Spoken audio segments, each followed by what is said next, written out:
move on. Le'Veon Bell, running back 17 on our list. Another controversial back. Not so much on the injury side, but just kind of plays for a shit organization who just traded away Jamal Adams.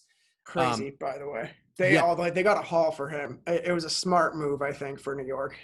You know what's funny, dude? I also agree with that. I know that the organization's kind of getting some shit, but I was telling Sky Guasco over at the TCK podcast earlier today, we were having a conversation about it, and I was like, dude, if Bill Belichick was the one doing this trade, everyone would be like, that's a genius move because he's done it before. Like, look, for whatever it's worth, Jamal Adams is a great player, but he was a problem for the organization, and so they shipped him out and got a ton of draft picks. And he was not at a premier position either. He was a safety. And safeties, they're important, but they're not a number one cornerback. Yeah. They're not a defensive tackle or a defensive end. They're not a lineman either. So it's just a little bit different, right? And so I thought it was actually a pretty smart move, although nevertheless in shambles are the New York Jets, and unfortunately Le'Veon Bell has fallen victim to this organization.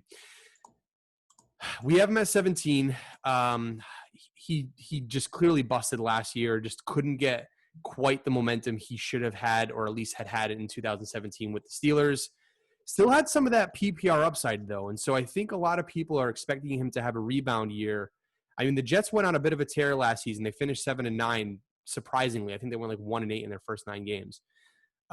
Any particular thoughts on Le'Veon Bell other than, he's a safe potential RB2 with some of that PPR upside? He's just a name, right? So Bell for me is the opposite of Belair. I've got him at 17 now, and he's only going down from that. He's not going up. So crazy thing about Le'Veon Bell in 2019, he had 245 carries and not a single one was for greater than 20 yards.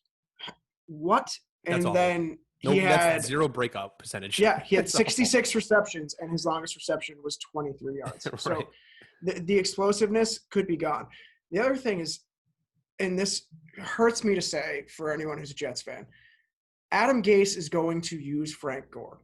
In 2017, Adam Gase used Frank Gore like crazy while Kenyon Drake sat on the bench, and now we see what Kenyon Drake is. In 2017, Frank Gore had 722 yards for the Miami Dolphins. We know Adam Gase did not want Bell in the building to begin with because he came in after they signed him for that big money. Adam Gase has put players in the doghouse before, and I don't think he's afraid to do it with Le'Veon Bell. I think there is a lot more risk around Bell than people are really acknowledging.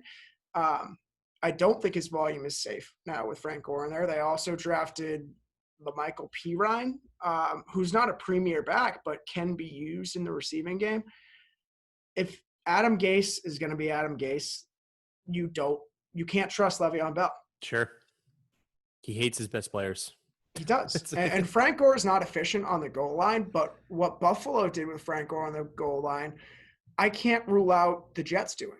Yeah. They'd give Frank Gore the ball once, and he wouldn't get in. And then they'd let Josh Allen scramble out of the pocket and run it himself. And Sam Darnold's not the runner Josh Allen is, but he can still move his legs. Yeah. So there's a lot to worry about with Le'Veon Bell. Fair enough. Sky Guasco is smiling somewhere right now in Oregon. Is he also? Yeah.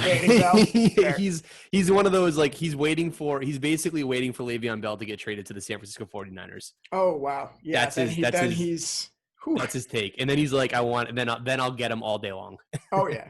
Yeah. Pretty much anywhere other than the Jets. Yeah. He'd be great. Send him to Jacksonville. Take over Leonard Fournette's role.